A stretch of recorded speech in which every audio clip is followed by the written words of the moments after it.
17 of the House of Commons Standing Committee on International Trade. Today's meeting is taking place in a hybrid format pursuant to the House Order of November 25th, 2021. But for our nice pleasant, we actually have witnesses physically here in the House with us. So welcome to all of you. It's terrific to get back to a little bit of normal again. Per the Director of the Board of Internal Economy on March 10, 2022, all those attending the meeting in person must wear a mask, except for members who are at their place during proceedings. Take a few minutes for comments for the benefit of witnesses and members. Please wait until I recognize you by name before speaking. For those participating by video conference, click on the microphone icon to activate your mic, and please mute yourself when you are not speaking. For those participating via Zoom, you have interpretation options at the bottom of your screen, either in the floor, English, or French. And a reminder that all questions and comments go through the chair.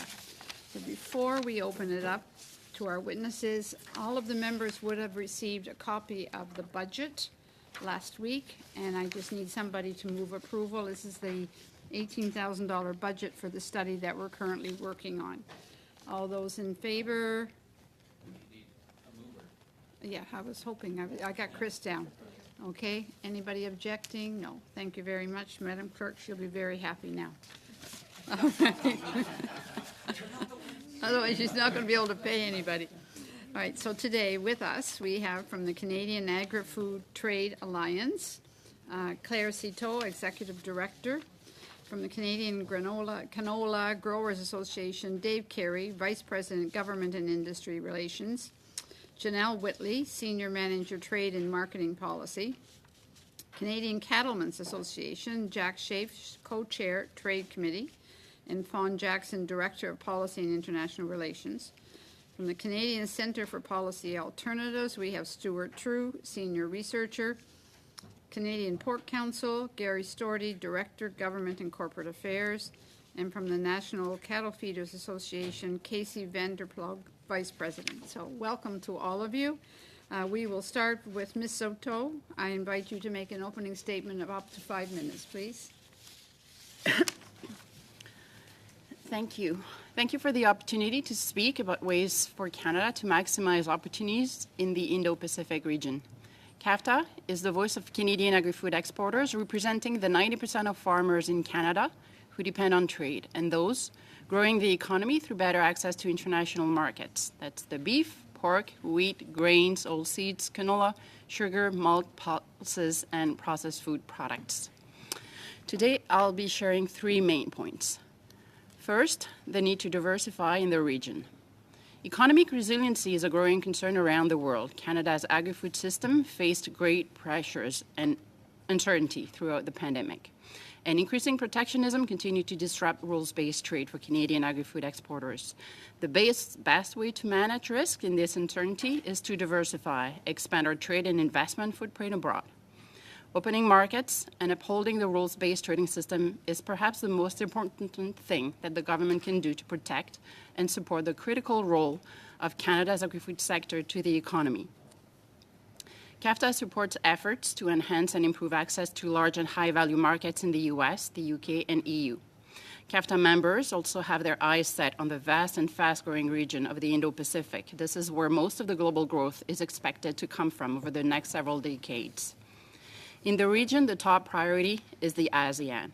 We support the bilateral talks with Indonesia and believe that they serve as a gateway to the ASEAN region.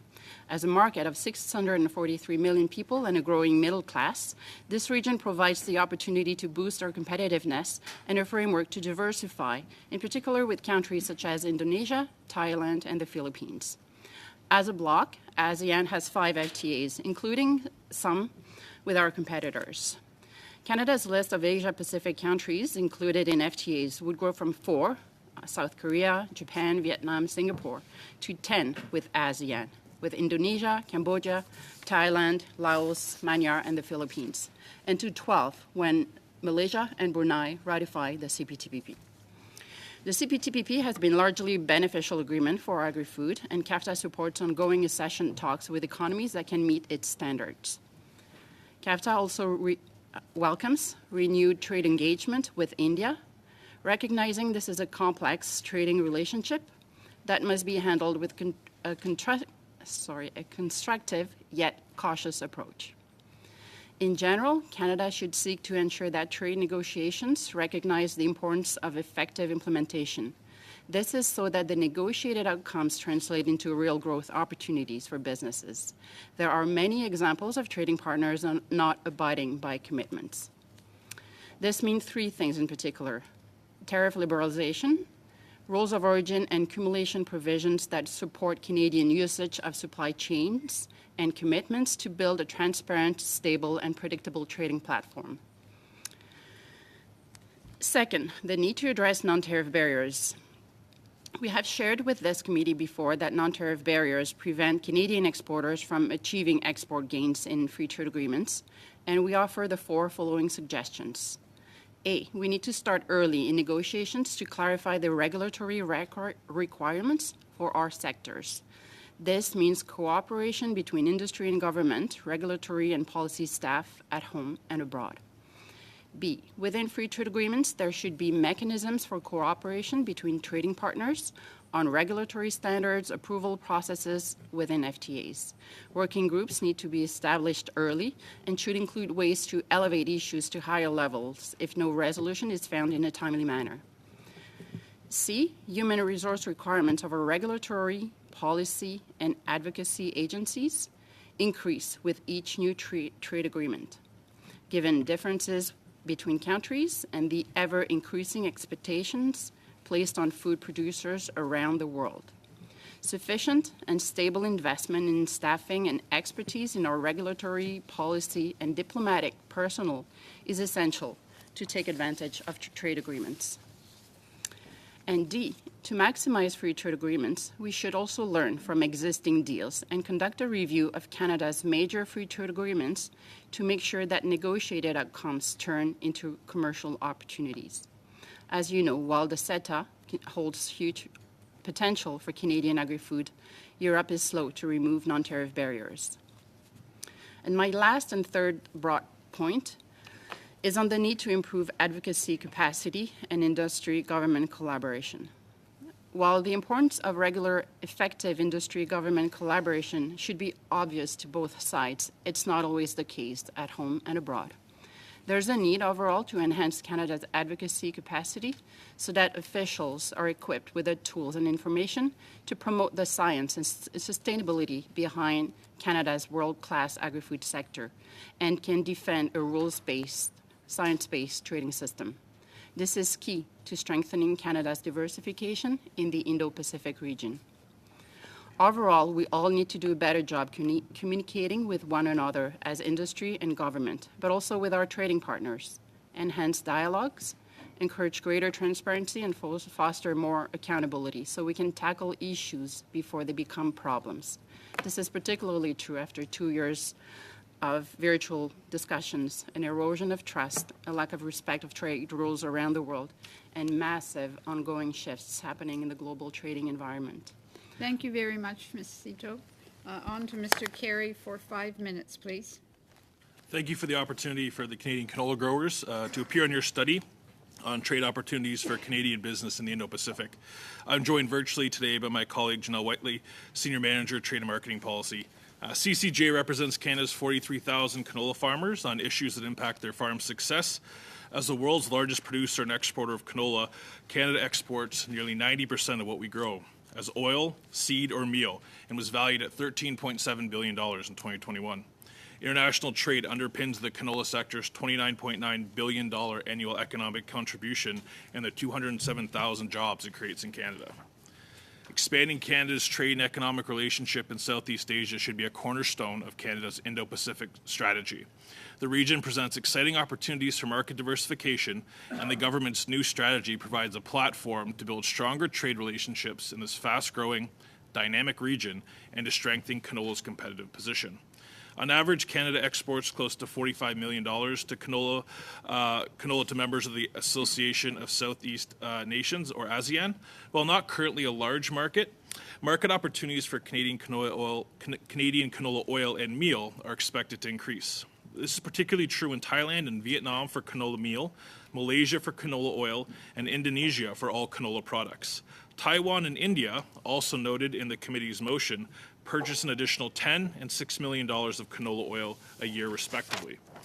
The tabled objectives of negotiations for potential agreements with ASEAN and Indonesia aim to deliver commercially meaningful market access through the elimination of tariff and non-tariff trade barriers. While tariffs exist in Thailand and Indonesia, non-tariff barriers are increasing in number and becoming more complex. While this is not unique to the Indo-Pacific, they curtail our growth potential and serve as a barrier to building markets in the region.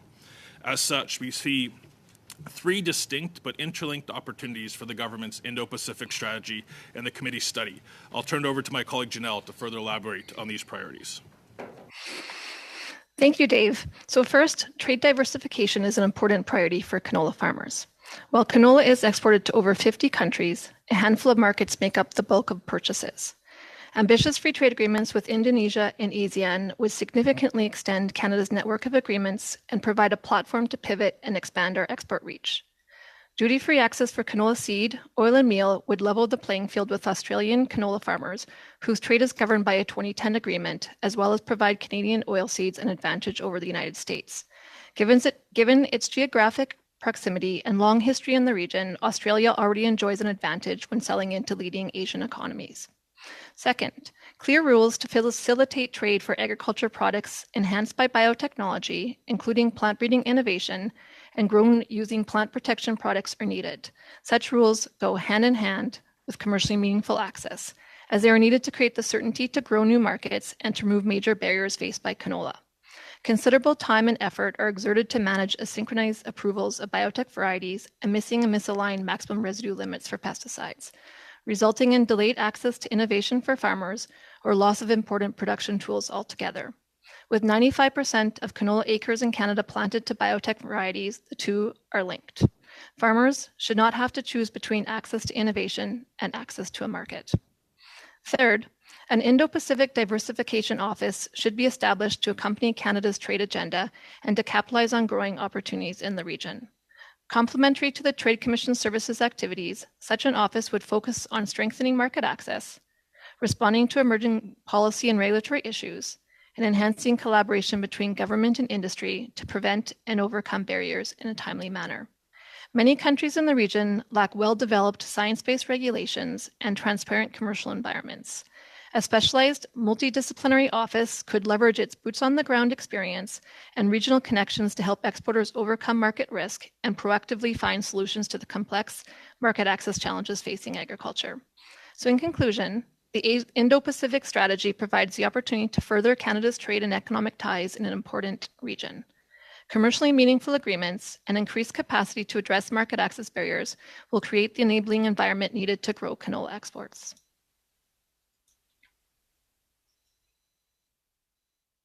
Whitley, on to Ms. Jackson. Good afternoon. My name is Vaughn Jackson, and I'm the Director of Policy and International Affairs for the CCA. And with me today is Jack Chafe, who is the Foreign Trade Committee Chair and President of the Beef Farmers of Ontario. And we're pleased for the opportunity to provide input on opportunities for the Canadian beef sector in the Indo-Pacific region. CCA represents 60,000 beef farms from coast to coast. The beef industry is a significant driver of our economy as Canada's second largest single source of farm income, contributing $22 billion to GDP and supporting 347,000 jobs. And certainly free and open trade is key to the beef industry's success, with over 50% of Canadian beef being exported around the globe. International trade adds significant value to the industry as producers gain over $1,000 per animal through selling in international markets in addition to the domestic market. Last year, our industry hit a record high of $4.5 billion worth of beef exports, the sixth record in a row, and this is largely attributed to access in the Indo-Pacific region. With a growing middle class, GDP, and food consumption, the region is a high-growth market and one of Canada's best opportunities for agri-trade. About 20% of Canada's beef exports are destined for the Indo-Pacific market, with the 5 top markets currently being Japan, China, South Korea, Vietnam, and Hong Kong. We've already seen some of the positive effects of gaining market access in countries located in the region. Through CPTPP and the removal of tariffs that followed, the Canadian beef sector has seen considerable gains. Japan is our second largest beef market today, with exports reaching 116 million as of March of 22, an increase of 45% from 2021, and a 73% increase since the start of the CPTPP agreement. Vietnam has also seen exciting growth from 8 million in 2019 to 83 million in 21 since the implementation of CPTPP. Canada's agreement with South Korea has seen similar growth. In 2021, beef exports to South Korea stood at 117 million, a significant increase from the previous year of 45 million, and an over 2,000% increase since the implementation of the Canada-Korea Free Trade Agreement in 2015.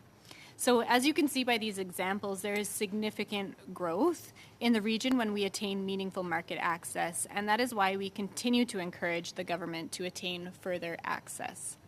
Specifically, the CCA supports securing further preferential market access through free trade agreements in the Indo-Pacific, including through ASEAN, an FTA with Indonesia, and through accession of new economies to CPTPP.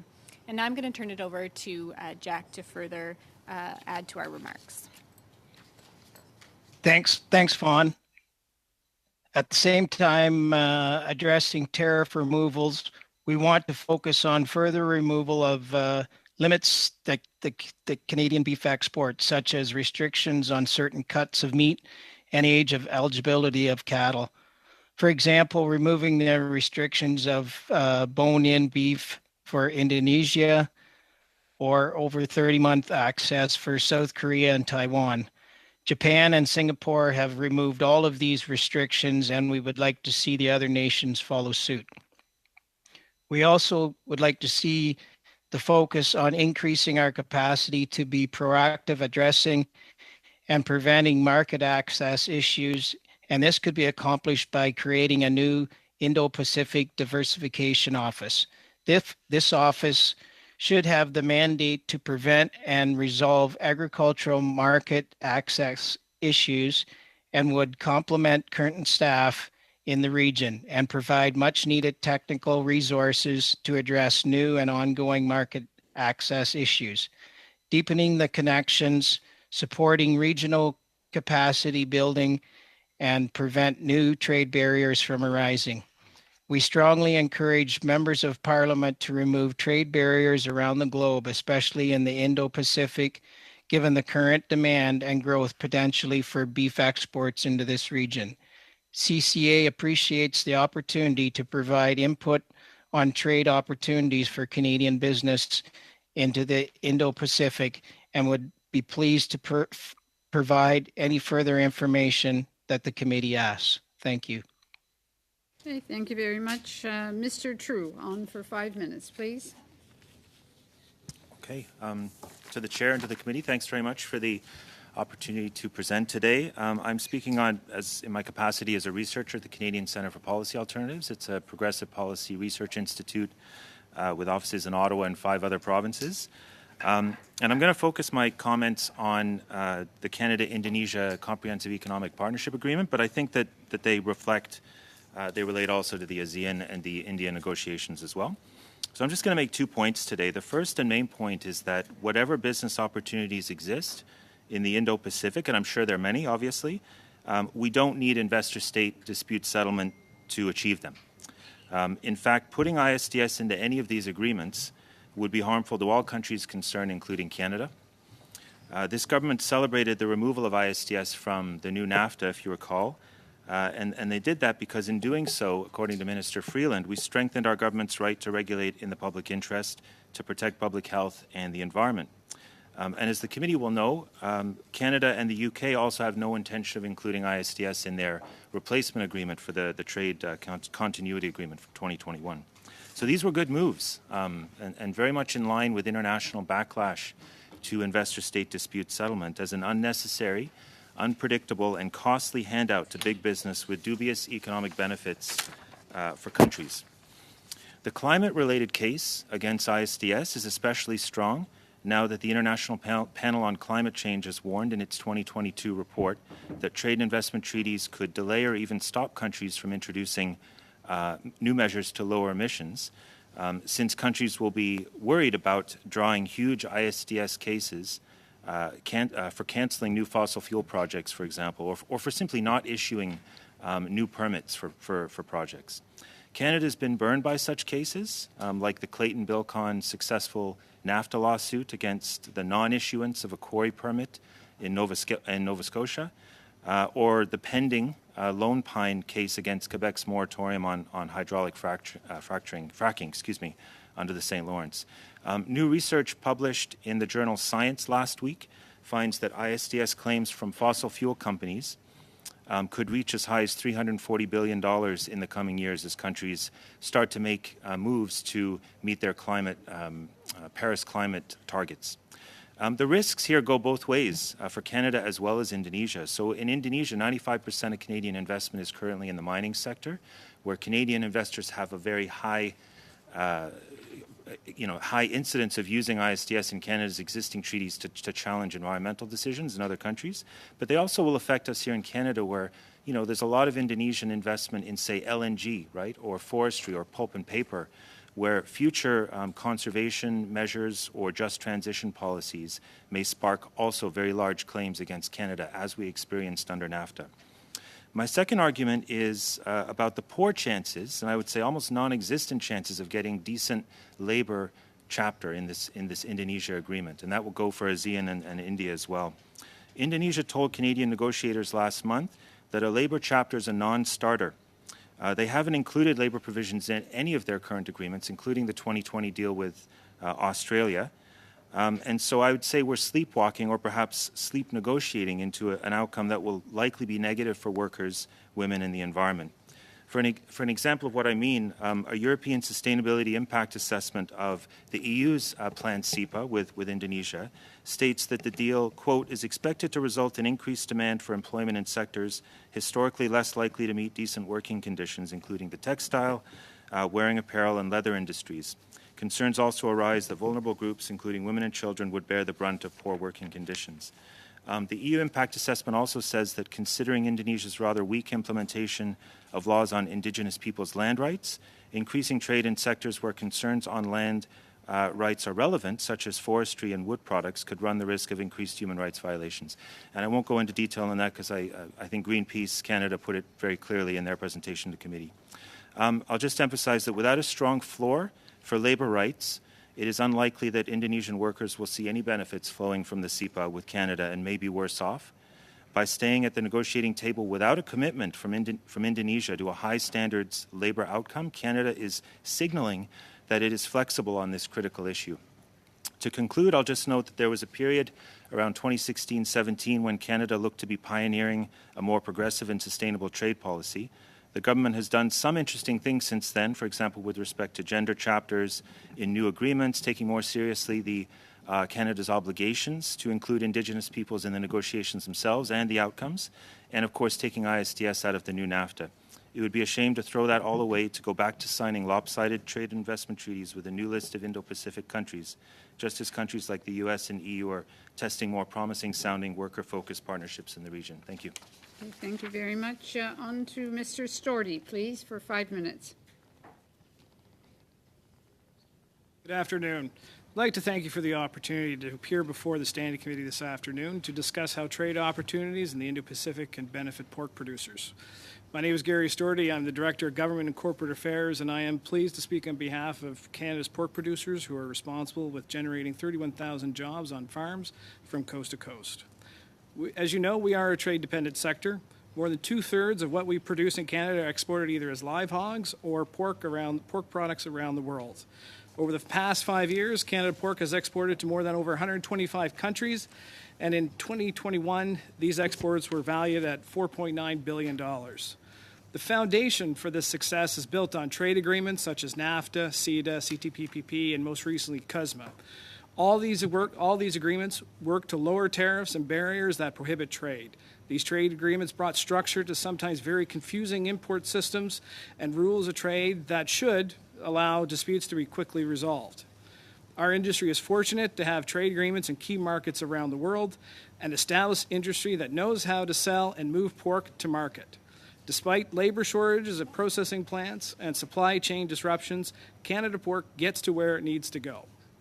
But governments around the world are putting that demand at risk with policies that directly affect our industry.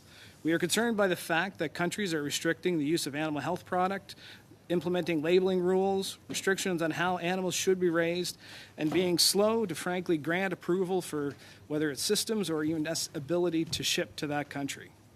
Canada is fortunate to have dedicated public service in our foreign posts and here in Canada that work on our behalf, but they are tasked with addressing these emerging issues. However, we know that officials are stretched to the point where additional resources and staffing are needed to take advantage of new trade opportunities in the Indo-Pacific. The Canadian pork industry is very competitive in the world market and is well positioned to capitalize growth and opportunities in this Pacific region. That is why we are supportive of the Canadian government pursuing a Canadian-Indonesian agreement and a potential ASEAN agreement. ASEAN countries are increasing their consumption of pork in response to their growing household incomes, and they represent a great market opportunity for Canadian pork. As you're aware, out of the 10 Asian countries, 4 are already part of the CTPP. Philippines and Thailand, on the other hand, are not, and not part of any other agreement that we have. These 2 countries, for us, represent important pork markets. The Philippines, for example, is our 5th largest lucrative market with sales of over $301 million, and the 5th largest market for volume with over 126,000 tons of Canadian pork exported there last year. In addition to market access opportunities, we believe that increased economic collaboration in the Indonesian region provides an opening to address important global animal health challenges. The spread of foreign animal diseases, such as African swine fever in our case, has been impacting the global meat market trade for the past 4 years. For Canada to be recognized as a stable supplier of pork products, any strategy in the region must include the Canadian government actively working to secure animal disease control zones with each of these countries. Singapore already has an agreement to allow for safe trade from Canada in the event of a disease outbreak, but more agreements are needed, especially with key markets such as Vietnam, Philippines, and Japan. The pork industry is aware of the importance of not being dependent on any one market, whether it's in North America or in the Indo-Pacific region. However, it's important not to talk about the importance of the Chinese market to our industry and the need for a strategic approach for the Canadian-Chinese agriculture trade. For us, China is the world's largest importer of pork, importing more than twice the second largest importer and more than 30% of global imports. However, China is currently restricting 65% of Canadian pork processing capacity from accessing the country. The Chinese market adds an additional $10 to $20 value to the carcass that supports the financial stability of our industry and allows our industry to prosper. We are pleased that our industry has had some success over the past year, with the Canadian-Chinese foreign ministers recently speaking. But this is a market that we are unable to walk away from, and it is of utmost importance that dedicated staff in the Canadian Embassy in China reinforce the importance of trading relationship for agricultural products as a whole. To sum it up, CPC is a staunch supporter of Canada's effort to deepen economic ties either through trade negotiations or strategies that expand commercial interest in the Indo-Pacific. We do see the need to address shortage of trained technical staff dedicated that can build working relationships with foreign officials to address emerging issues and facilitate the timely implementation of zoning agreements and system approvals. Thank you. I'd like to thank the committee for the invitation to appear and for your attention. I'd be pleased to answer your questions. Very much, Mr. Sturdy. On to Mr. Vanderflo for 5 minutes, please. Good afternoon. I'm Casey Vanderplug, and I serve as Vice President of the National Cattle Feeders Association. I'd like to share with the committee 3 things this afternoon. First, the general landscape of our beef export trade, and secondly, how that landscape has changed and the role played by the Indo-Pacific in that change, and then conclude with some recommendations in addressing the challenges and opportunities of trade in general and the Indo-Pacific in particular. It's already been mentioned that Canada currently exports half of the value of all live cattle and beef that we produce.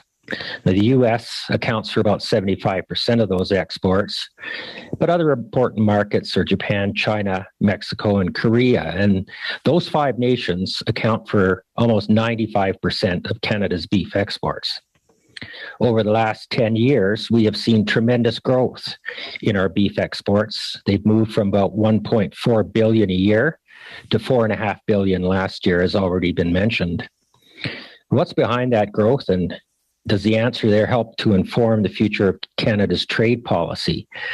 It comes as no surprise that the U.S. is behind much of that growth, about 70%. And of course, it's that realization that drives concern about Canada's dependence on the U.S. and the need to diversify our trade. But what's more surprising is the share of that export growth being generated by Indo-Pacific countries, which have been responsible for 20% of our beef export growth in the last 11 years. If we add in China, the total rises to 25%. Another way to look at it all is through our current suite of multilateral and bilateral agreements. These have been absolutely essential in fueling Canada's beef exports. Virtually all of our export growth has occurred in those markets with which Canada has a free trade agreement. Moving to the Indo-Pacific specifically, we currently have an agreement with 8 Indo-Pacific nations. These agreements have resulted in more than just export growth. In 2010, Canada actually had a negative trade balance in beef with this group of 8. We were importing $30 million more than we were exporting. But last year, we had a positive trade balance of $460 million. The CPTPP and the Korean bilateral have played no small role in our ability to access the Indo-Pacific, to compete there, and to win. And again, Vietnam is an excellent example of the benefits that can flow from these agreements. Our exports to Vietnam were always small, but they did grow slowly and steadily year over year. After the CPTPP took effect, our exports made huge leaps forward, moving from 8 million in 2019 to 83 million last year. And last year, our exports eclipsed all of our exports to Vietnam in the past 10 years. So today, another 8 Indo-Pacific nations are now in play as a result of negotiations with the ASEAN, possible accessions to the CPTPP, and various bilateral initiatives. Here, Canada's going to have to be strategic. Not all of the 8 countries hold promise. Beef is perhaps best left out of any discussion with India, for example. But the 4 that do stand out for us are the Philippines, Taiwan, Indonesia, and Thailand. We've been exporting beef to the Philippines and Taiwan each and every year, and that trade has been slowly growing. Trade with Indonesia has been more variable and spotty, but we do have history and experience in that market. And in the case of Thailand, we used to export beef there, but trade has been non-existent for a number of years now. So our priorities to the committee for the Indo-Pacific are the following. First, we should focus strongly, but not exclusively, on opportunities with the Philippines, Taiwan, Indonesia, and Thailand. Second, we need to focus on tariff liberalization and elimination, as well as addressing all of those regulatory and non-tariff barriers that can become so problematic. We believe that prioritizing accession to the CPTPP is the best route forward wherever feasible. And finally, we need to maximize opportunities and benefits for Canadians under our existing agreements. That last point requires 2 points of explanation. First, not all trade deals have brought export benefit to Canada's beef industry, and the committee is likely aware of some of our disappointments and challenges with CITA. Second, FTAs do not automatically grow our exports. Labor shortages on farm and in our beef plants make it difficult to maintain current production, never mind expand it. As well, Canada's beef herd today is 20% smaller than the peak in 2005. We think that maximizing the benefit from our trade policy and agreements requires supportive policies in other areas, such as labor. The The front of pack labeling initiative at Health Canada is another policy that works at cross purposes to our trade objectives. At the same time, we're working to grow our international exports. Health Canada seems determined to attach warning labels on single ingredient whole foods like lean ground beef domestically. That policy damages our reputation both at home and abroad.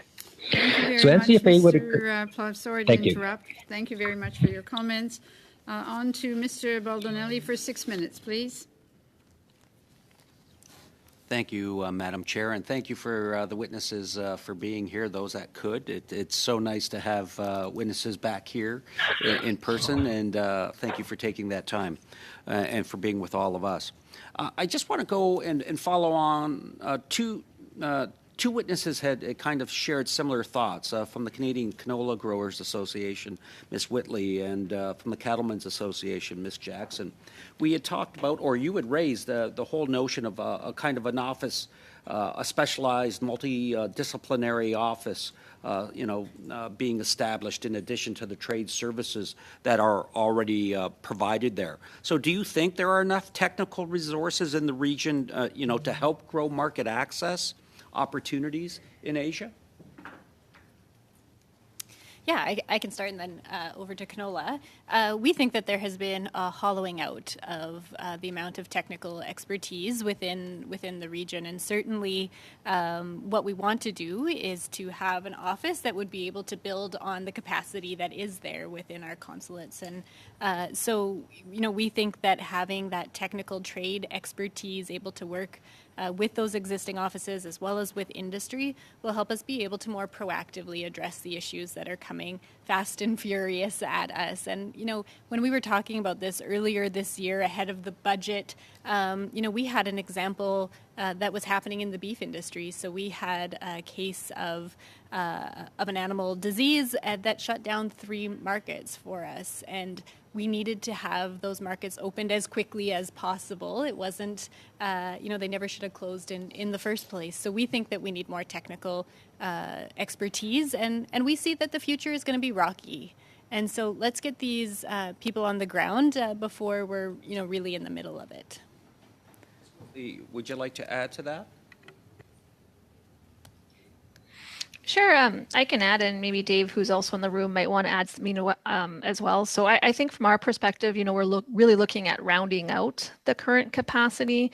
I think the Trade Commissioner Service has some great resources and capacity on the ground, but they tend to be, from our experience, focused more on, market promotion and development and putting businesses in connection, the business-to-business connections in the region or the country. And we're really looking at, an office that would have like the plant health specialists on the ground, the animal veterinarians, people who can specialize in the regulatory and the political environment, and really trying to help us or help our exporters understand the environment they're selling into, both to proactively prevent a market access issue from occurring, but in the event that there is one that does, to make sure that the right people and the information and the collaboration and the connection between industry and government is already in place, so it doesn't take hold and ultimately impact our trade flows.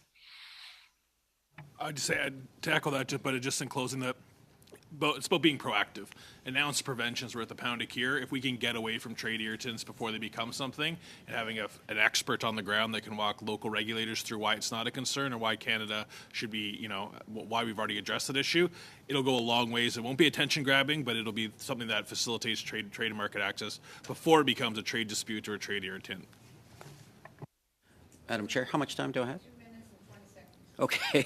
Okay, quickly.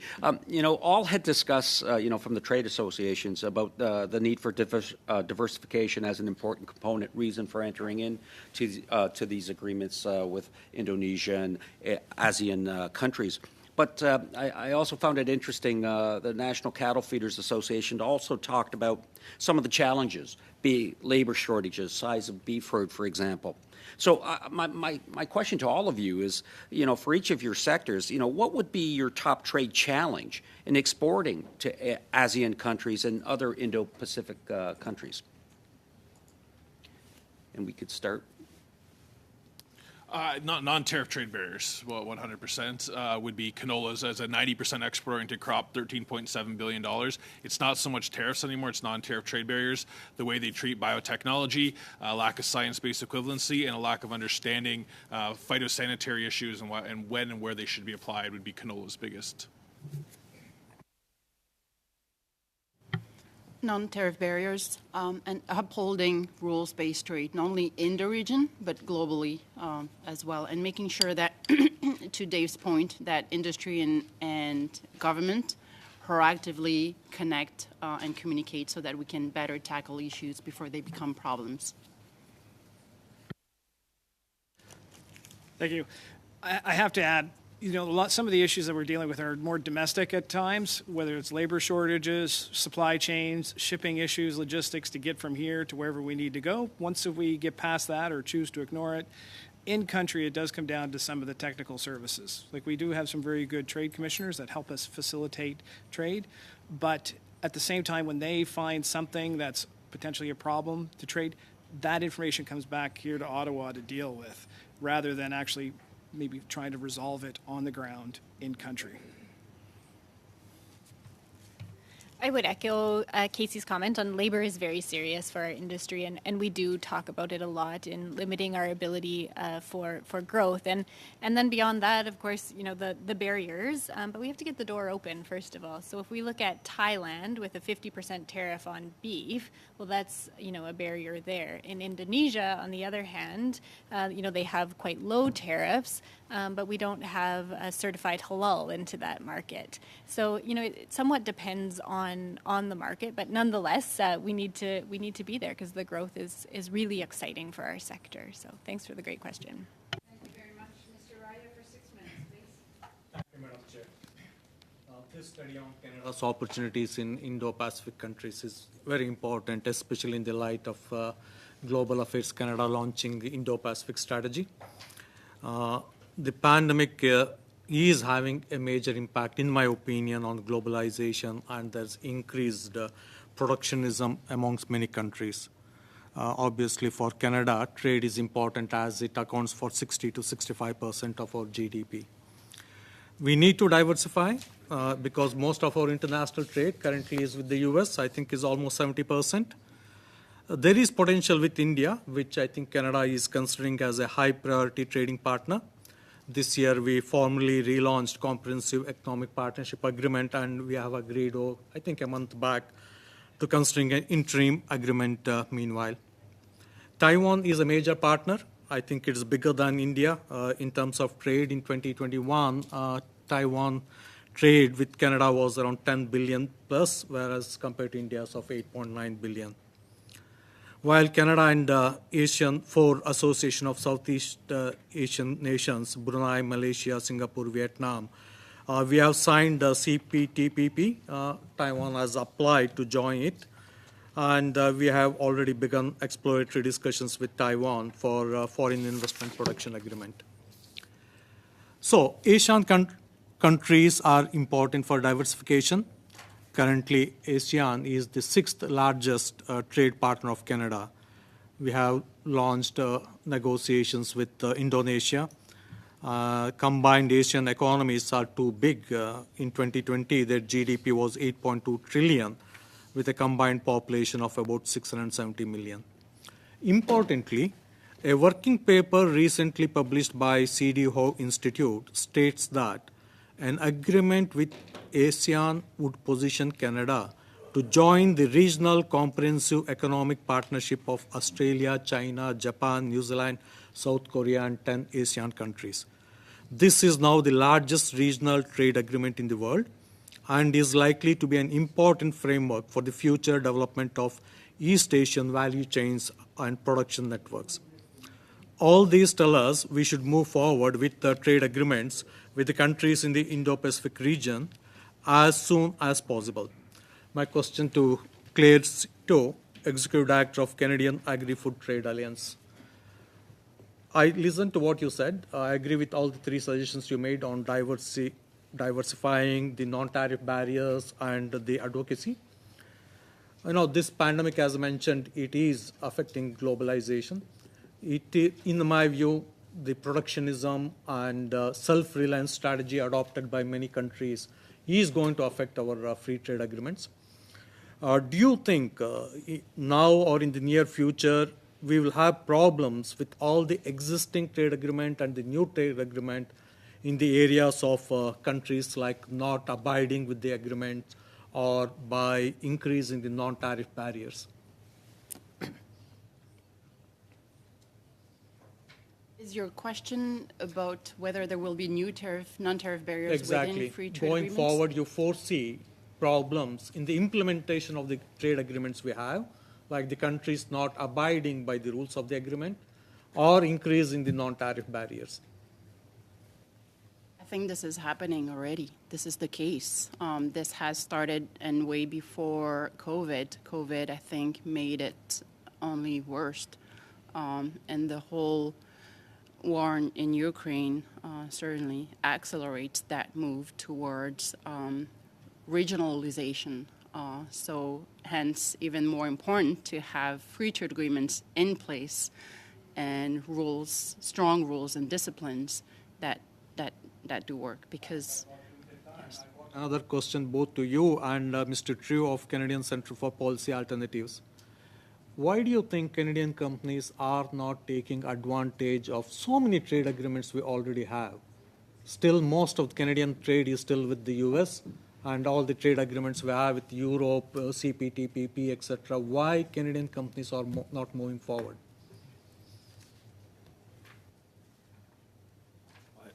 I'm not sure I have a great answer for that. I mean, from what I've seen and read, most of the time it's proximity, familiarity would be one of the reasons why we do a lot of business with the United States. But beyond that, I don't know. But from looking at the government statistics too, I mean, there is some evidence that they are taking advantage of CETA as well, right?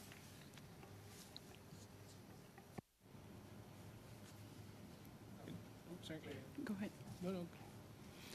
I would echo the response on regional proximity and cultural preferences.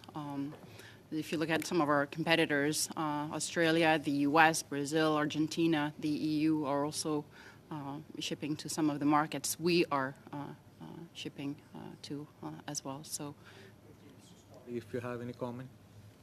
Sometimes it's just the cost to access that market.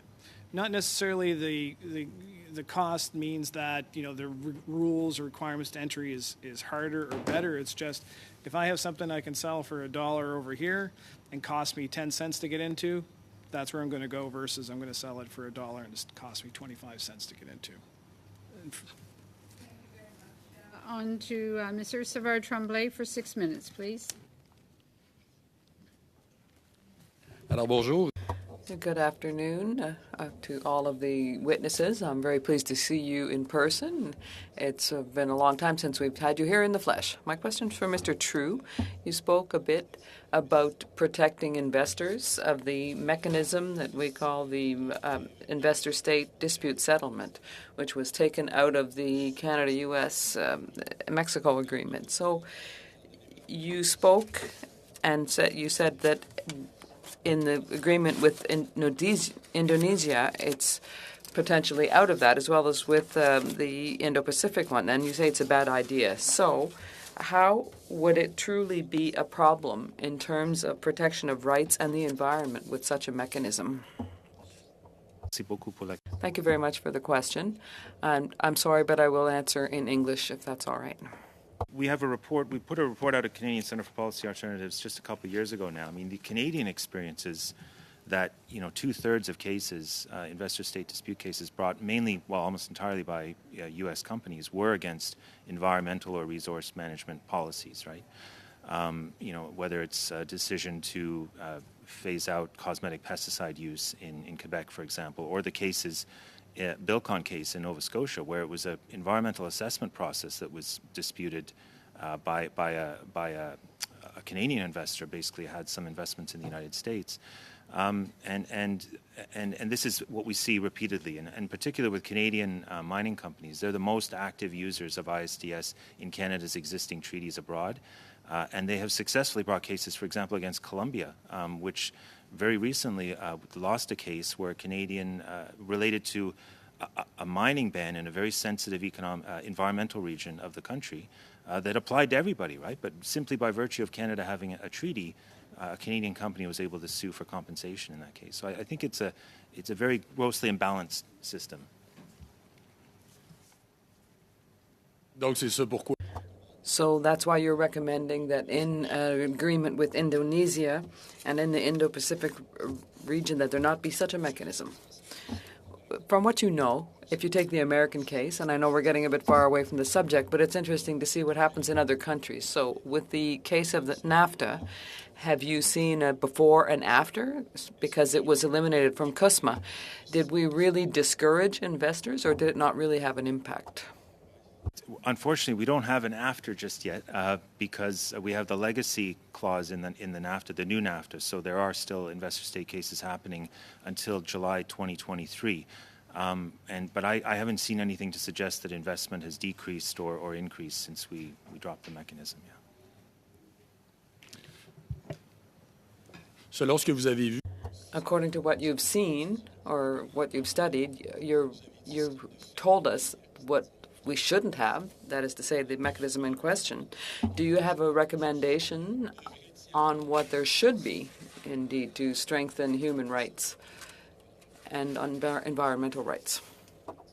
I didn't come prepared to talk about some of the mechanisms that are being considered at the UN, for example, but there is a UN treaty on business and human rights that has been in development for, I think, about 10 years now. Canada's been a bit on the sidelines there. I think the Canadian government could step into those in a more serious way, and that would be one way of adding balance at least, right? Because the treaties create responsibilities for governments, but no obligations or responsibilities for companies, and that's one of the major criticisms we've seen internationally with ISDS. And one of the reasons they're trying to reform it at the UNCITRAL Working Group 3 right now, they're trying to reform it in the OECD. There's all kinds of conversations about what's wrong with it. And I think it would be smart for Canada to consider those, take heed of those, and maybe back away from in these agreements, including ISDS, when there's so much of this backlash, as I said, against the process.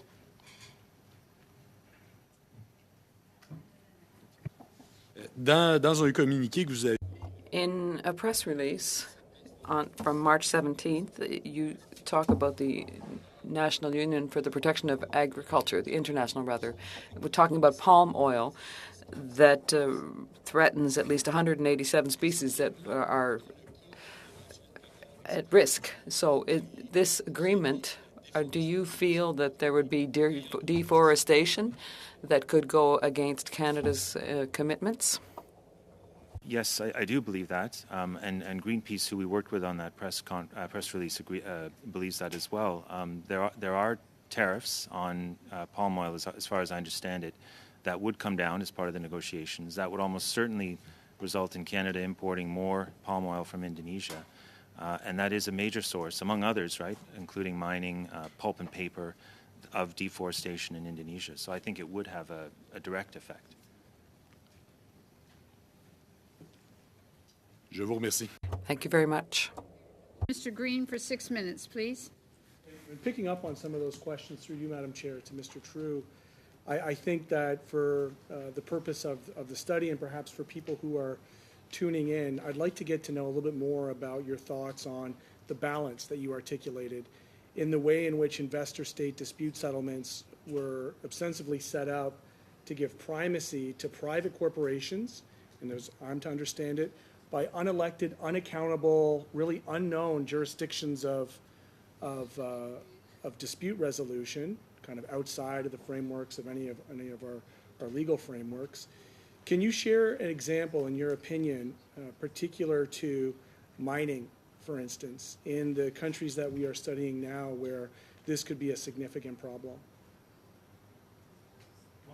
Thank you for the question. I suppose it is in the region, but there was a case recently in Pakistan, maybe members of the community will have heard of it, which was Tethian copper, which involves Barrick Gold. And this is a case where Pakistan was recently ordered to pay the company $6 billion US. And this was compensation for not being given a mining lease to dig a gold and copper mine on the border with Afghanistan. There was a number of problems with the result, which is one, the valuation of that took into account future profits. This is a major problem with ISDS. The company had only invested about $200 million in Pakistan, but was ordered by this private tribunal, as you said, the private tribunal to pay $6 billion instead. There was concerns that maybe there was corruption involved with the company, right, in securing the lease, that maybe the Balochistan government didn't have the permission to give them the rights to dig in the first place. All kinds of problems with this case, and yet Pakistan was asked to pay. That was the same amount as, I think, an IMF bailout they had received that year because their economy was in such crisis, right? So this is the kind of case that happens all the time. And we can absolutely expect that down the road, Canadian mining companies might, as has already happened, mining companies have already used such processes to challenge Indonesia. One of the things I'm sensitive to is the primacy of kind of corporate law over what I think to be fundamental human rights and environmental rights. And I reference, just by example, Canada-Russian Federation's bilateral investment treaty, which also has the same dispute resolution system in it, and yet I'm not clear that that's been interrupted despite some of the most heinous acts that country is committed and the sanctions that are applied to them. So in a like way, when I look at ASEAN and I think about Myanmar, when I think about some of the other very real investigations on human rights and atrocities that are being committed from other countries that are listed within this study, I just want to ask, through you, Madam Chair, to Mr. True, if he would reflect on the way in which we ought to be considering as legislatures the balance of international law, and I give a reference to the United Nations Declarations for the Rights of Indigenous People, versus these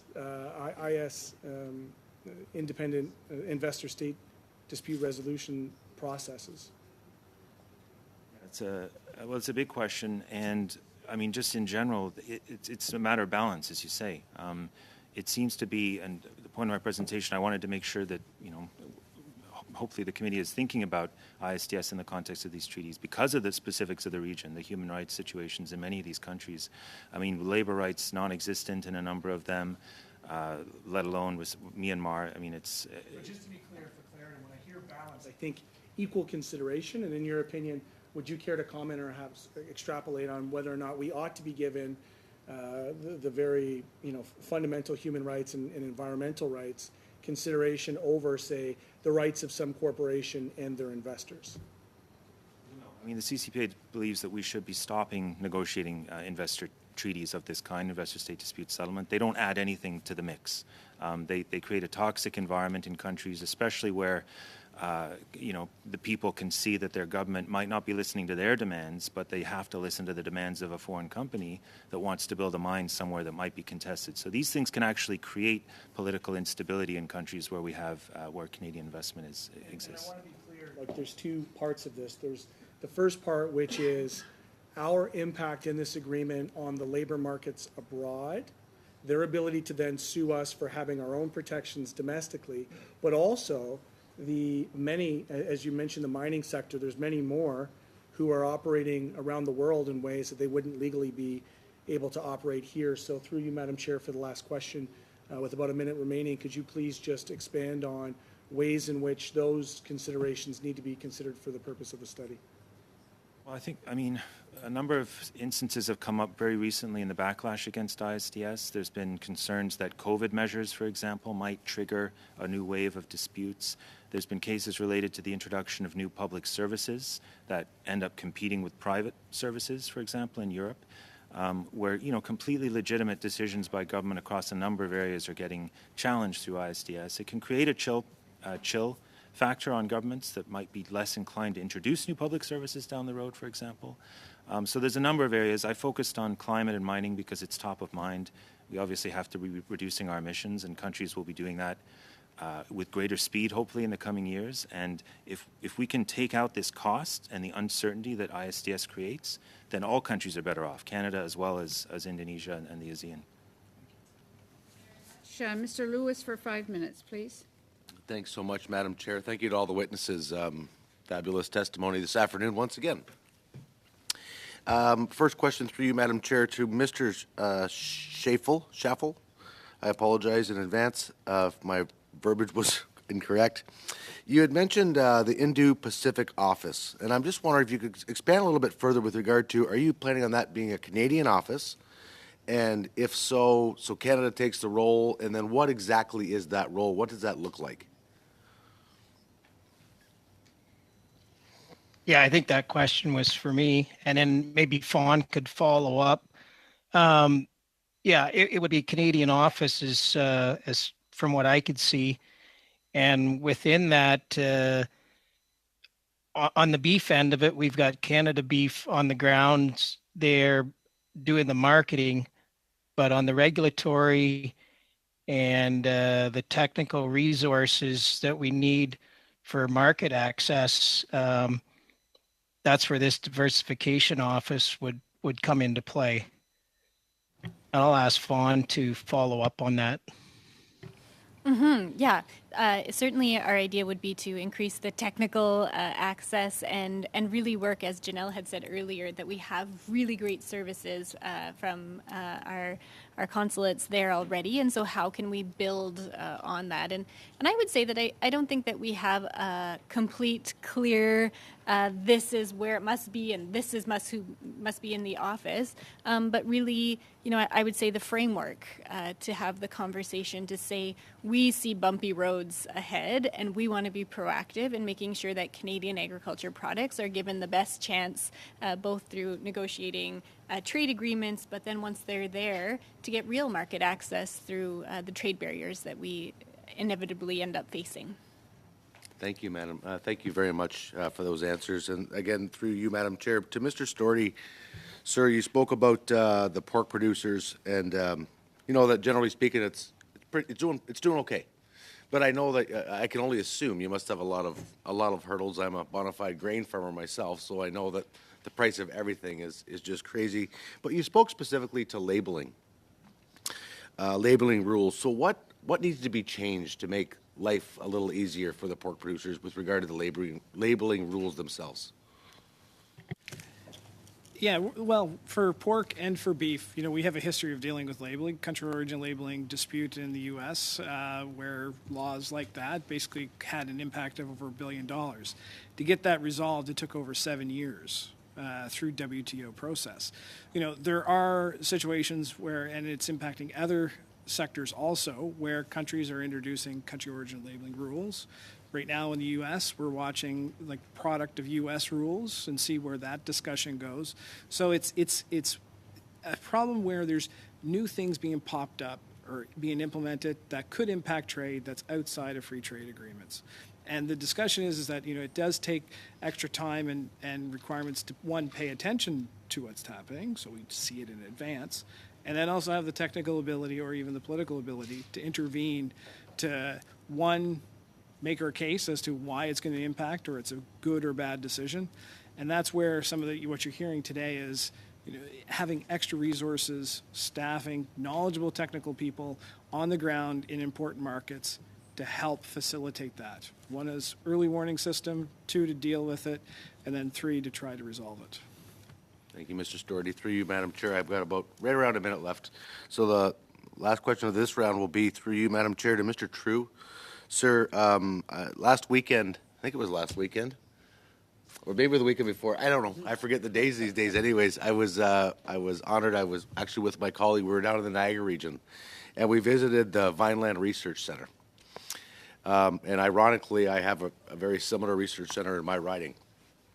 And so I'm just wondering, I believe you had touched on research on this front, and I guess my question would be, as Canadians, as the government and Canadians work to ensure that, the disease comes out of the vines and the disease comes out of the animals and all those things, is the same thing happening in the ASEAN countries? Can anybody answer that?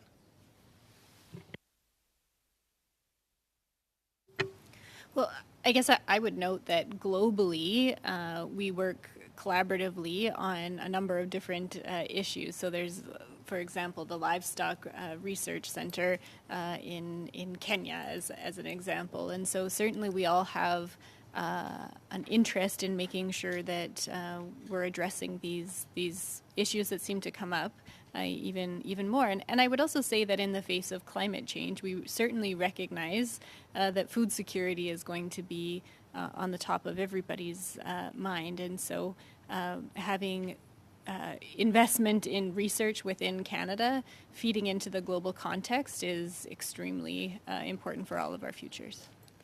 Thank you very much. Mr. Miao, please. Madam Chair, and thank you for all the witnesses joining us today in person and virtually. I'd like to ask this question through the chair to Ms. Sito. Can you please elaborate on what effect a signed Asian free trade agreement would have on Canadian agri-food exporters? Sure. I think the main, what it does mainly, it provides us a framework. This is already a region that we do a fair amount of business with, both on the trade and export and import side. But the rules that govern our trade right now are those of the WTO. Having a free trade agreement with that particular region not only would reinforce and improve, enhance certain of these rules and discipline, but also lower all the tariffs that some of our exporters are already continue to be subject to. So not only the framework would lower the tariffs, but also improve the overall trading environment and really provide a huge opportunity for our sector overall to diversify. If you look at our free trade agreements in the world right now, yes, we have the CUSMA, the CETA, the CPTPP, although not all countries have yet ratified the agreement. But there's this whole region in the world that is vast and growing, and this is where really our members see growth moving forward. Thank you for that answer. To follow with that, how has the CPTPP benefit Canadian agri-food exporters, and how could lessons learned through the successful signing of the CPTPP help in the signing of an Asian free trade agreement? If you look at just the numbers and the numbers in the Asia region, on average, our exports have grown by about 15% since the deal was implemented. And it has been higher for some members, and others are catching up. Really, the big prize in that region is Japan, but there's also Vietnam and other deals, and hopefully Malaysia will ratify soon. So what it does is really an opportunity, again, to diversify. There are committees that have been set up. Some of the non-tariff barriers that our members have experienced are being worked on. So there's definitely lessons learned that we can apply to a deal with the ASEAN as well.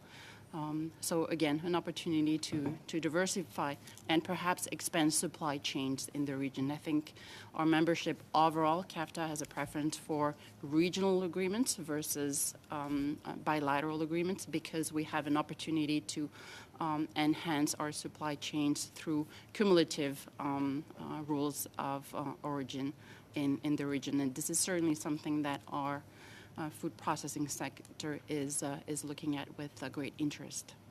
Thank you very much.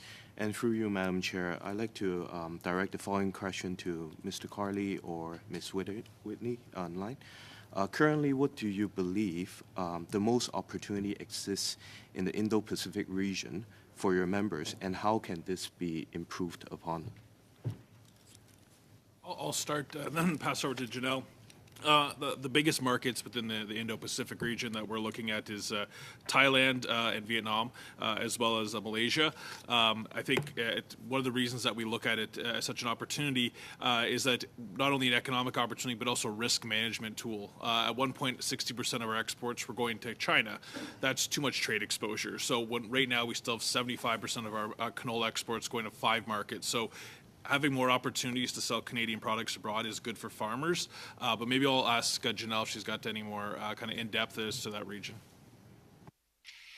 So I similar to Dave, our main, I think one of the main benefit would be to have this platform to diversify into the region. Particularly the meal into Thailand, the Philippines, oil into Malaysia and India. I think as we as I think many people have testified before, the region, strong population, growing middle class, increasing interest in heart healthy products. I think we feel that canola could be well positioned, if we had the tariff reductions and had the clear rules of trade to be able to, provide us, an opportunity for our exporters to pivot between markets. I think specifically, we have an exciting opportunity in Canada with 7 million tons of new crush capacity potentially coming online in the next few years, and with that, we'll have more oil and meal to sell globally. And the Asia Pacific or the Indo-Pacific is very much an area that we'd like to capitalize on and sell more into the region. High growing demand for high quality feed. There's more interest from the aquaculture sector. Just trends towards plant proteins. So lots of opportunities, and if that we'd like to see kind of reflected in the trade agreements and the strategy that's being put forward by the government. Thank you very much. On to Mr. Savard-Tremblay for 2.5 minutes, please. Merci pour... Thank you very much. To continue in the same vein, Mr. True, you are inviting us to avoid that there be an agreement that gives more power to mining companies in that part of the world. You're saying that there have already been certain breaches and that they have enough power for the moment. With such a measure, do you believe that the monitoring measures are sufficient? Good question. Do you mean with an ISDS mechanism? That the monitoring of the companies would be, or without it, or just in general? Sans ce mécanisme Without this mechanism, in general, do you feel that the mining companies that exist in that part of the world are subject to sufficient accountability measures? I mean, I like to think that countries know best how that they want to manage their resource sectors, and in the Indonesian case, there is an investment law that would cover foreign and national investors in exactly the same way. I would say that's probably sufficient, and with mining companies being able to take out insurance when they operate abroad. I mean, it's a hugely risky sector, obviously. The problem we have with ISDS, and a number of countries have with ISDS, is it removes that risk onto the public sector, right, for anything that could possibly go wrong. And then some, and then basically steps on the pedal in support of the mining companies for them to be able to claim for future lost profits when things don't go their way. So, is it perfect in Indonesia? Probably not, from the perspective of the mining companies, right? But I don't think it's the role of the Canadian state to be stepping on the gas, as I said, for them on behalf of other interests that might be impacted by mining in that country. Donc ce mécanisme... So that measure could threaten the legislation in Indonesia on foreign investment that you were mentioning. Perhaps it wouldn't threaten the law necessarily, but it would create a different law for Canadian mining companies operating there, like a law that's more conducive to their interests. And so both would exist. The national law would exist for national mining players, and then international mining players like Canada, if there's a treaty, they get these extra super laws that tend to treat them quite favorably in disputes as they come up. Okay. Thank you very much. Mr. Green for 2.5 minutes, please. So just in summary through you, just so that we're clear, is it fair to say, or do you agree with the statement that ISDS erodes domestic sovereignty to make decision-making on labor and on environmental issues and on basic matters of trade? Okay. And so without wanting to stay on that lane and want to provide some value to the committee in terms of where we might be able to find a better alternative, is there examples that you know of in trade agreements where rights-based approaches that respect international law, the environment, and perhaps labor can be used or have been used to actually uplift the disproportionate power relationship between G7 countries and the rest of the global South? It's an interesting question. I mean, not within the ISDS. No, chapters we're throwing that out. throwing We've already that out. determined, at least I have, that that's a problematic feature.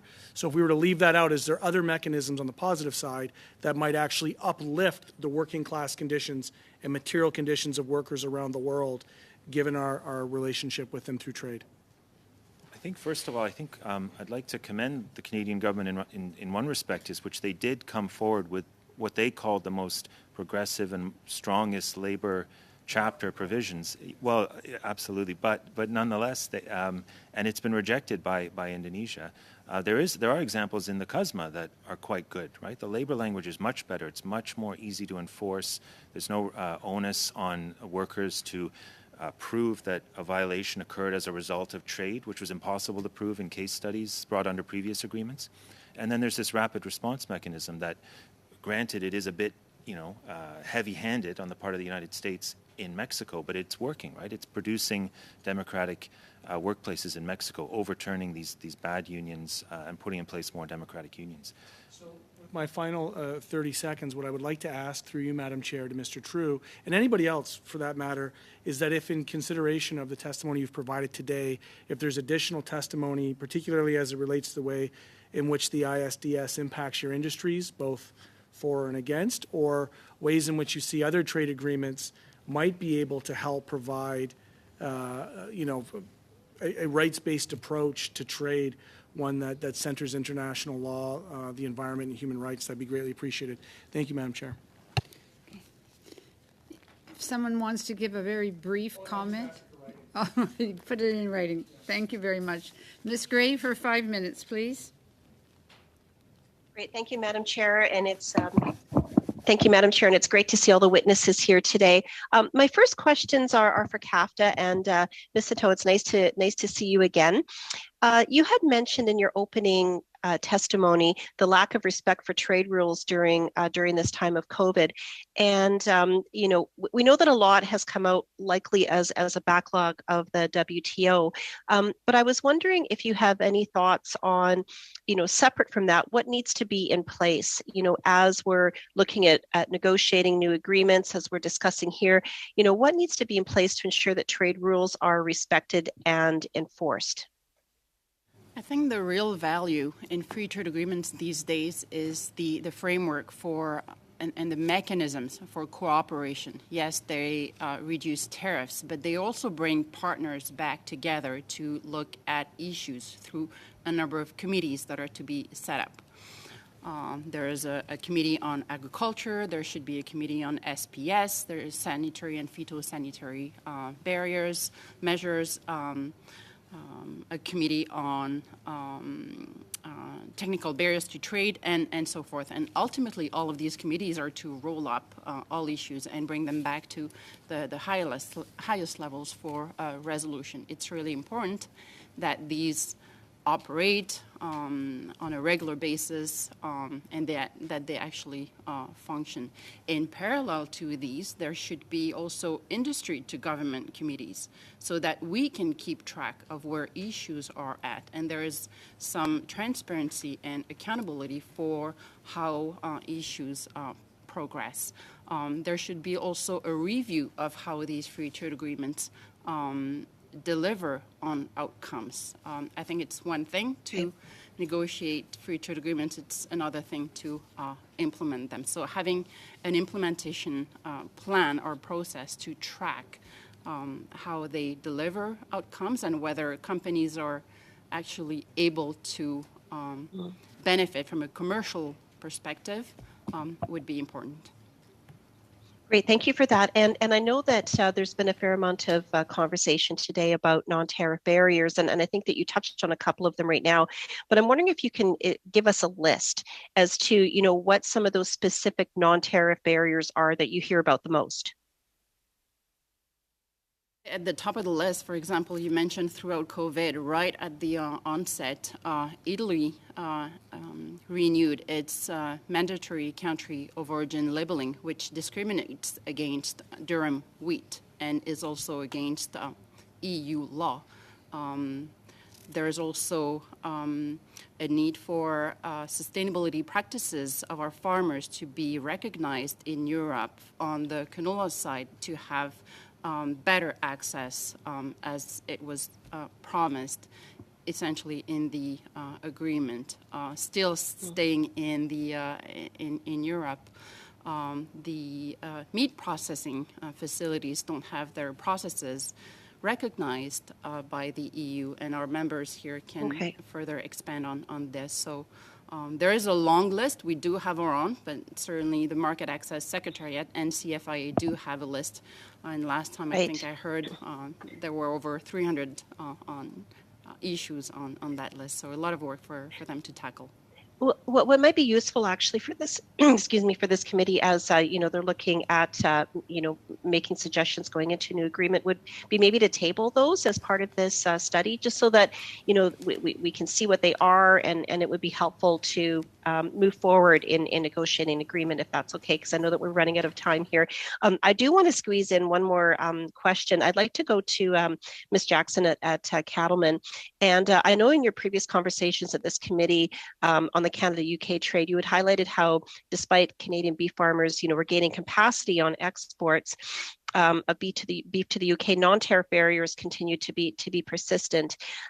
So much so that quotas actually aren't even being met. So, what needs to be done differently in future trade agreements with Indo-Pacific countries so that beef ranchers can use the full quota given to them? Yeah, and excellent point now, because in fact we're not actually exporting anything to the UK anymore. It's become so difficult to do trade into that market. And so certainly as we're looking at new trade agreements, we're using the example of CPTPP as something that we would want to build off of, and CITA as something that would be something that we would not want to build off of. So we're very excited to see new economies interested in for example, CPTPP, and very hesitant if others are interested in lowering the progressive trade nature of that agreement. Thank you very much. Mr. Miao, for 5 minutes, please. Thank you, Madam Chair. And I'd like to continue my questions through the Chair to Mr. Carley and Ms. Whitley. What kind of opportunities do you anticipate a potential trade agreement with Indonesia would bring to farmers who run small and medium-sized enterprise? And can you please also elaborate on what tariff and non-tariff barrier Canada should seek to eliminate in a potential trade agreement with Indonesia? I can start to ask Janelle to weigh in maybe a more detail level. I think when it comes to the farmers don't necessarily decide where their products end up. It's a bulk handling system. It's about 20 million tons that gets rolled up. What farmers do get compensated for is when there isn't trade volatility, their prices tend to be higher, and they don't ever have the issues of sort of selling their products domestically. Then it gets shipped out. So I'll ask Janelle to speak on the specifics of the region. But I think the one opportunity that we do have when we establish relationship and looking at a free trade agreement is to use language included in CUSMA and CPTPP, progressive language around science-based equivalency, around how we treat biotechnology, how we adjudicate scientific disagreements in a transparent and expeditious way. So a lot of opportunity if we adopt the progressive language in CPTPP and CUSMA, and as my colleague Fawn said, veer away from language with like CETA, which is not nearly as progressive. But I'll ask Janelle to maybe weigh in a bit more of a detail level. Yeah, no, and thanks. And I think looking at the Indonesian market, we see an opportunity for all of canola's products, seed, oil, and meal. And I just maybe to pick up on this list of non-tariff barriers. And I think we often think of non-tariff barriers as an issue or a barrier that we're currently facing and that we're preventing current access. But NTBs could also be something that's impacting our decision to sell into a market. So from a canola perspective, we often need approvals of biotech varieties into markets before we can consider them. If we're using a crop protection product, we also need to have a maximum residue limit in place. So there's also some, barriers that need to be resolved before we can even consider selling into a market. So I think there's two sides of the non-tariff barrier conversation or perspective. And as Dave said, I think from Indonesia, very much looking for, clear prescriptive rules on how agriculture biotechnology will be managed and how missing and misaligned approvals of crop protection products, would be considered. So ensuring that we have a pathway and that we have an environment in place before, we sell into that market, and that allows our exporters to be able to pivot easily between two without having to go through all the regulatory approvals before they can access them. Thank you very much for the answers. And I'd like to ask the following question through the chair to Mr. Storti. How do you believe we can best diversify pork export, specifically within the ASEAN region, and what sort of impact will a diversified market have on your members? Well, there's a lot of incredible opportunity within that region. Pork is the preferred protein of choice, and at the moment, even though there's some issues and whatnot, there is opportunity for growth.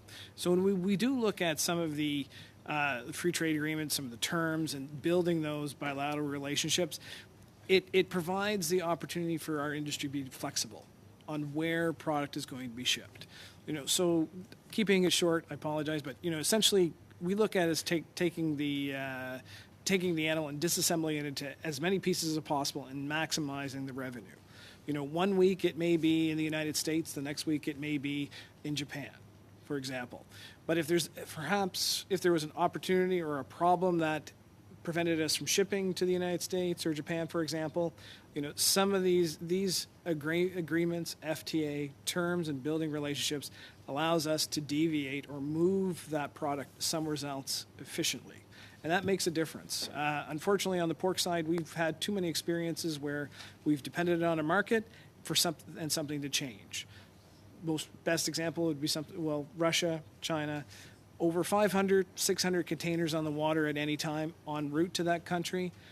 FTAs, bilateral agreements, allows us to look into options to move that product somewhere else so that it's not as large a financial impact. 4 seconds, not enough time. I'll leave it to my Mr. Lewis for 5 minutes, please. Thank you, Madam Chair, and I'll just sit here for 24 seconds and use his time up. I'm just teasing, of course. Through you, Madam Chair, to Mr. Vanderplug with the Cattle Feeders Association. So I know we're talking about trade, and I'm excited to talk about trade and the opportunities, and I'm the eternal optimist, but I'm curious. I'm just thinking about droughts and floods out west, and I'm thinking about our grain farmers, and I'm thinking about the strikes we had with the trains, and I'm thinking about all of our cattle that we couldn't get feed to because we shipped so much to the United States. So I'm just wondering, do we have a backstop, through you, Madam Chair? Is there a backstop here to make sure that we don't recognize this in Canada again, so we can be that great trade partner with the Asian communities? Very good question. My crystal ball isn't always very clear on these things, but the industry certainly had its share of black swan events over the last 2 years, so just one after another, right? And definitely challenging times for producers. I think one of the most important things here is to understand that, to the extent possible, our government policies around our trade issues and agriculture in general should help position agriculture to be that credible supplier to the world. Oftentimes, some of these things we can't help, floods and fires we can't help. Government is there through programs like agri-recovery, for example, that help. But sometimes it very much is a homegrown issue. For example, with CP Rail, increasingly agriculture producers, I think, in the country are thinking, with CP having a virtual monopoly in the West, we need to give serious consideration to whether this is an essential service or not. So we need to pay attention to government policies and their ability to help agriculture be that consistent supplier to the world. Thank you, sir. Thank you very much for that answer. Through you, Madam Chair, to Ms. Citeau. So I live, my riding is Essex, so I'm down by the Windsor area, right? And we're the Florida of Canada, but we also we also are like kind of the greenhouse nation of Canada. And so 90% of the produce that our greenhouse producers grow is exported to the United States. 10%, generally speaking, stays in Canada. I'm wondering, is there an opportunity, and I'm asking you as the agri-food, for trade with the Asian market, or do they produce enough of their own vegetables, and such as tomatoes and cucumbers or whatnot, to take care of themselves? Is there an opportunity there? Can't speak for them because we don't represent them. We represent pretty much everybody else but the horticulture and the supply managed sector. Yeah. I'm sorry? Anybody else have a feel for that or no?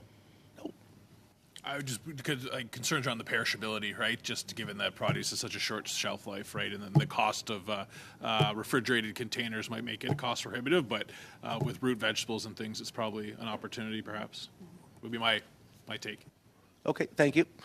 And back to you, Ms. Citeau. You had mentioned in your opening remarks about enhanced staffing.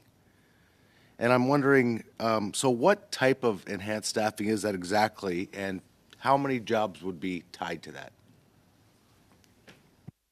I think similar to the concept of the office that the grain sector on the meat sector is proposing, there needs to be more discussions as to where that would be and how many staff, which countries and so forth. But certainly the region, Indo-Pacific region, has been identified as a place where there's a need for more, essentially, boots on the ground. Yes, there are excellent trade commissioners and an excellent service that is provided, but at times there's a need to perhaps be more focused on the advocacy front and what is happening, what is coming at us from a regulatory standpoint, given the need, the increased importance people around the world place on where their food comes from and how their food is produced. We see that happening actually across the Okay, thank you, Madam Chair, and thank you to all the witnesses. I have no further questions. Ms. Koutrakis for 5 minutes, please. Merci, Madame la Présidente. Thank you, Madam Chair. And I'm really very pleased to be here with you this afternoon. It's the first time that I'm participating on this committee, and I thank all the witnesses for being here this afternoon. Madam Chair, my first question will be for Ms. Citeau. Where do you see the most possibilities for your members to grow their exports in the ASEAN region and the Indo-Pacific regions? And in your opinion, what are the current barriers that Canada needs to eliminate as a priority?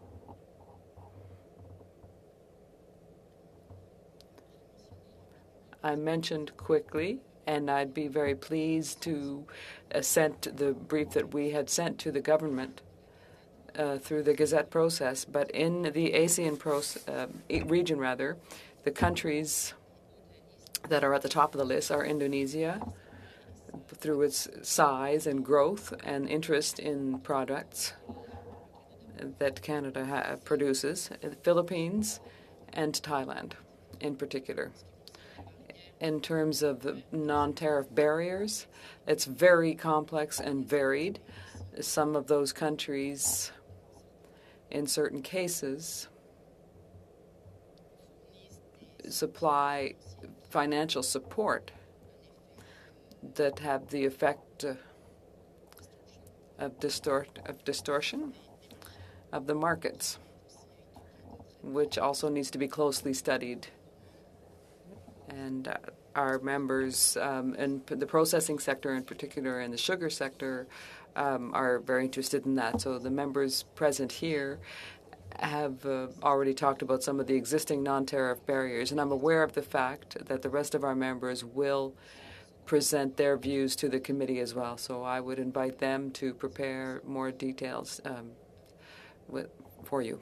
Thank you. Merci, Madame Cito. Thank you, Ms. Cito. I'd like to ask Mr. True. It has been widely reported this morning that South Korea is positively considering joining an Indo-Pacific Economic Pact planned by the United States. Could you please elaborate on your views on the inclusion of Korea in the CPTPP? If you could just expand on that, given your expertise and your membership. Do you mean, so the news was that they want to join the CPTPP and not the separate Biden administration-led process? Yeah. That's correct. I suppose for Canada it wouldn't have a huge impact just because we do have a free trade agreement with South Korea. I can't speak to the motives of the current South Korean government as to why they would do this. I know the previous government wasn't as interested in the current government, so maybe it's, I think, a shift in direction based on the elections is my impression. But in terms of the impact on Canada, I don't see it having much of an impact. Does anyone else like to chime in on that? Yes, Thank you. yes. We would see it as something that would be very positive. So we are at a significant tariff disadvantage in comparison to Australia, in comparison to the United States. We have a number of barriers from the BSE era. So we would really see that South Korea joining could potentially be very positive for a rebalancing with some of our big competitors within the region. So we see that as quite exciting. Does anybody think or see a problem with the regulations within these various agreements that impede the trade and the competitiveness of Canada, whether it be on the Canadian side or on any other jurisdiction that we have agreements with? I'd be curious to hear if the current regulation, the environment, impedes in any way.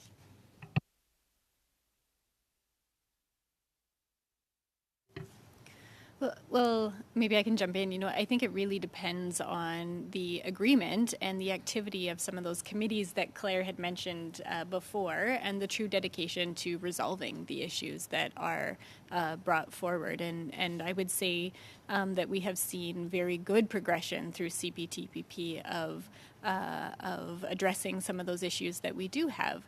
But then in other agreements, also as Claire had mentioned, for example, through CITA, we certainly see a lack of dedication to finding real solutions to be able to do trade in both directions.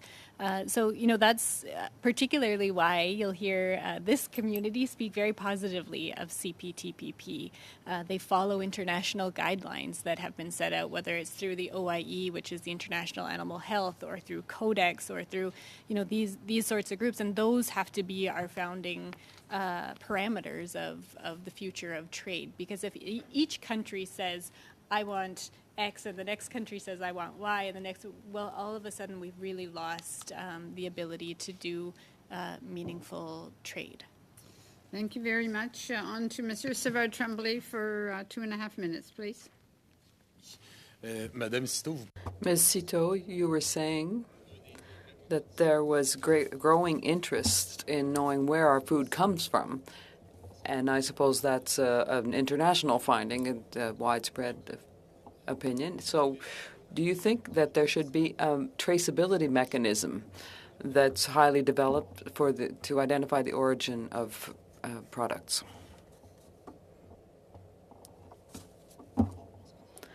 I think that with the rules of origin, that already exists to some degree. So to what degree for which sector and what the details are, you'd have to look at more closely. But I think that in principle, there is already something in place, generally speaking. Yes, but could it be strengthened in some way or another, further developed? Well, I would leave the members to be free to answer the question. Well, feel free. And on the kind of commodity where canola it's all bulked up together. I'd also just suggest that traceability comes with a significant cost, and as we look at rising food prices, cost of living, and inflation, we have to be really careful that we don't inadvertently add extra cost on food production at a time where grocery store prices are high for someone like me who lives in Ottawa. I can only imagine what some families are facing across Canada. So traceability is a good thing, but we have to make sure that the return on investment is worth any additional costs to just the basic food prices we see at grocery stores. I was just going to say, there are methods and ways of tracking and making sure that it comes from where it says it's from, country of origin. There's two areas where there's aspects that can be Il n'y a pas d'interprétation. There's no interpretation. There should be now. Your mic was off. We're good? Can you hear me now? Sorry. Je m'excuse, mon français n'est pas très bien. Sorry, my French isn't very good. No, that's all right. That there wasn't possible for interpretation. You can start again. Traceability system established. Ways of tracking movement from source to destination. There is two areas where there's probably some opportunity to improve. One is e-certification. Instead of relying on a paperwork process, it's that moves to electronic. The second part is making sure there's anti-fraud techniques, with Ingrade in that, so that, the existing paper documentation or electronic format cannot be copied by alternative participants. Very much.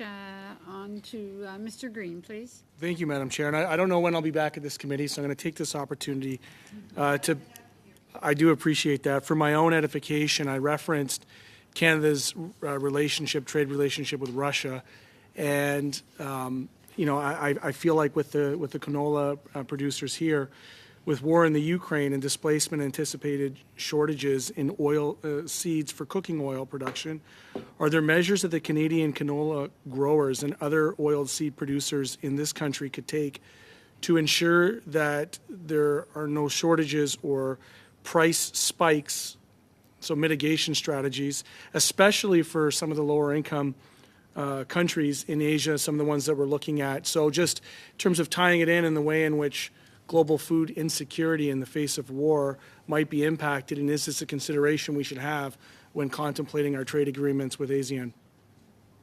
I can certainly say that, in Canada even, we're coming out of the worst drought in 50 years in Western Canada, where we saw production fall from about 20 million metric tons to about 12.5 million metric tons. So the biggest thing, I think, with oil seeds around the world this year will be, can the supply meet the demand?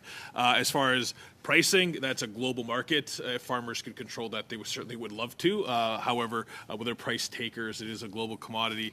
I think there are discussions underway, which our CEO is involved with through the United Nations Food and Agriculture Organization around global food security.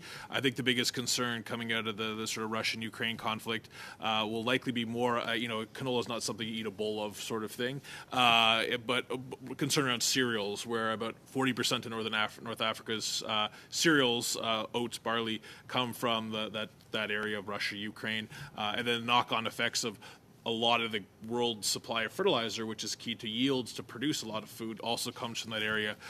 So we're following it keenly and engaging through international forums. On the price side, though, it's a global market. But I'd say that Canadian farmers are looking at very optimistic about this year and growing as much as possible. But that also requires a domestic regulatory environment that encourages intensification as opposed to discourages it, which is a whole other probably committee appearance right there. Might see you at another one of those meetings. Thank you very much, Madam Chair. Under Mr. Baldinelli for 5 minutes, please. Thank you, Madam Chair, and thank you again to the witnesses for being here. Earlier on, Mr. Vanderploeg, you had been speaking about some of the challenges of trade negotiations and the issues that you face in other countries. But also you had mentioned in your remarks, and which you never had an opportunity to really complete. You had talked about some of the challenges you face, and some of them are domestic in a sense too, some of the issues that you face. And Mr. Story, you had mentioned that as well. So Mr. Ploeg, you had talked about some of the Health Canada concerns that you had, and I was just wondering if you could further elaborate on some of the issues that you have. And Mr. Story as well, you had mentioned some of the issues, supply chains and so on. So if you could just elaborate on that a bit, that would be great. Well, sure. Thank you for the question. I think the essential point there was for all of us to realize that, the signing of a free trade agreement is a fundamental and important first step in terms of gaining market access. But the efforts have to go beyond that. And there's been a lot of talk around the committee this afternoon about that, non-tariff barriers, for example. But there are other challenges as well. There are other domestic policy challenges in the form of labor is the one that we talk about the most. In the cattle industry, there was a recent study done that, we're missing out on almost $500 million in beef sales simply because there isn't enough labor, both on farm and in our plants, to maximize the value of carcasses. In several beef plants right across the country, there's a continual work shortage where worker stations are empty and we're not maximizing the value of our carcasses that producers are raising. So along with trade policy and targeting specific markets where we could succeed, have to come other supporting policies. What can we do to increase the domestic labor force in agriculture and agri-food? What are the other policies that are taking away? I simply referred to the front of pack labeling as just an example of something that is homegrown here in Canada that might not be providing much benefit at all in terms of being able to promote Canadian beef abroad. So we need to take a look at other policies and make sure that they're supportive of our trade agenda. Mr. Story? Touch base and address some of the labor challenges. I'll probably move it a little bit off seas and whatnot, where agriculture is benefiting from programming that allows us to go to countries as an industry, promote our product, build those relationships, and work collaboratively with whether it's trade commissioners or other participants. That particular, whether it's programming and whatnot, is really under stress because of the lack of funding and demand for more opportunities in global markets. So if anything, it's kind of one of those things where there's some fundamental challenges here domestically in Canada, whether it's labor and supply chains, and then even just investment in routes. But at the same time, on the other side, there is need for partners through programmings to build those relationships in the absence of government able to come through. One quick question. Very nature of trade agreements will allow those nations trading with us access into our country. So from your industry's perspective, are there things that the government of Canada needs to consider protecting or preserving when looking to expand trade opportunities in Indonesia and with ASEAN countries? Anyone who wants to take that. Not for pork. If I could add, not for pork, other than the need for, recognition of disease control zones. So that way, if other countries were to meet and able to have access into the Canadian market, but unfortunately had a reportable disease that would essentially stop trade, they're able to demonstrate that they have areas that's free of it and areas that have it, so that they're able to continue to trade with us. And we'd expect that same type of retroactive access. I would just note that, by the silence of the group, you can really, it really emphasizes that we are very good trade partners with that portion of the world. We are a stable, large, sustainable producer of food, and they have large populations. And so we're, as you can see, excited about the opportunity that lies ahead of us. Okay, thank you. Well, you want to just squeeze in a fast comment? Could I? Yeah. It just pertains to, again, traceability, I suppose, and maybe respect to human rights abuses and forced labor in supply chains. We might want to protect Canadian industry and farming from those kinds of practices overseas, as the Biden administration is doing, with this emphasis on how that undercuts the competitiveness of U.S. Manufacturing, U.S. industry. We have to know where the products coming in have been built using forced labor, slave labor, child labor, for example, and that's something I think we should spend time thinking about. How do we protect our workers and our industry against that kind of activity. Okay, thank you very much. Mr. Sheehan, for 5 minutes, please.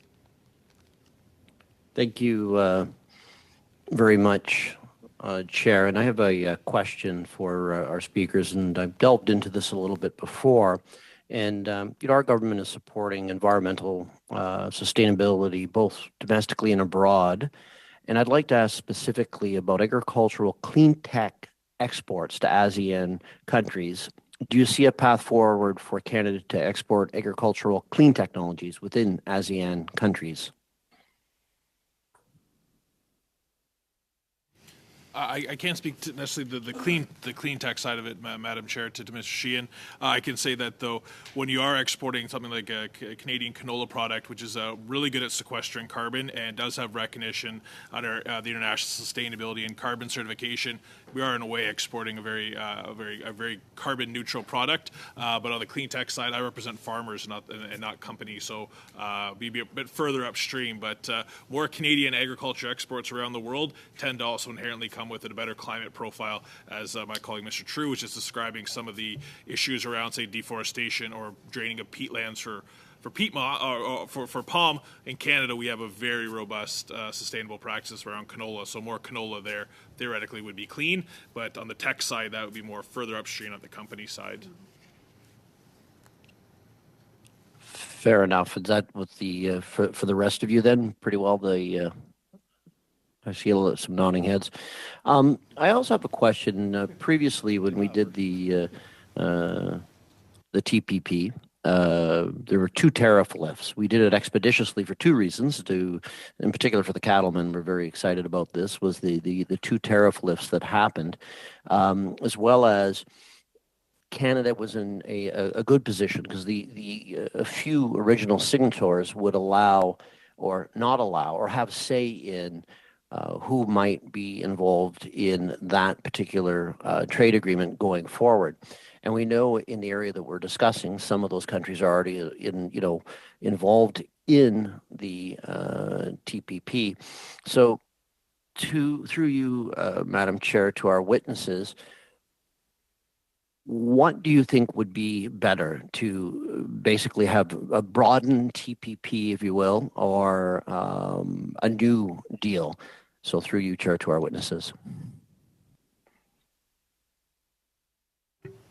Well, I can start. This is Fawn from Cattlemen. I think that we want to be focusing on both because if we look at CPTPP, that agreement is there. If we can get folks or economies in the door, let's get that rolling. At the same time, it might not be appropriate for some of the economies within that region, and so let's make sure that we have systems in process to move those forward too. So hopefully we can do both, but maybe Claire has further insight on that. Yes, in previous years, we actually recommended that the ASEAN countries join the CPTPP platform as a preferred approach, recognizing that their priorities was elsewhere at the time and that it might not work for all countries.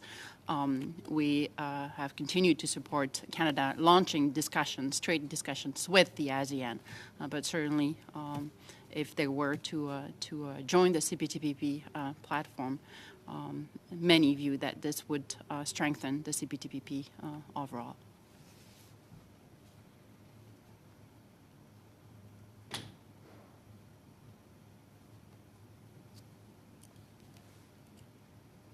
You're on mute, Mr. Sheehan.